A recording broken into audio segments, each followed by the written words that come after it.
কৰিব বিচাৰিছোঁ।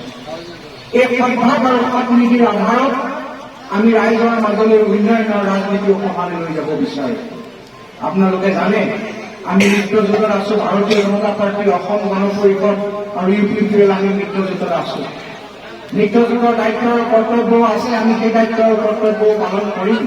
কিন্তু আমাৰ নিজৰ ঘৰখন আমি নিজে শক্তিশালী কৰি ল'ব লাগিব। নিজৰ ঘৰখন শক্তিশালী কৰিলে আমি নিজে শক্তিশালী হোৱাৰ লগতে মিত্ৰকো সহায় কৰিব পাৰিম, ৰাইজকো সহায় কৰিব পাৰিম। আমি কিয় ইয়াত গোটলৈ আহিছোঁ? আমি গোটলৈ অহাৰ কাৰণটো হ'ল আজিকালি চৰকাৰে বিভিন্ন সময়ত কেতিয়াবা মহিলাৰ কাৰণে, কেতিয়াবা জ্যেষ্ঠ নাগৰিকৰ কাৰণে, কেতিয়াবা কৃষকৰ কাৰণে, কেতিয়াবা আমাৰ নিবনুৱা যুৱক যুৱতীসকলৰ কাৰণে বিভিন্ন ধৰণৰ স্বনিয়োজন, আত্মনিৰ্ভৰশীলতাৰ কাৰণে বিভিন্ন আঁচনি গ্ৰহণ কৰিছে।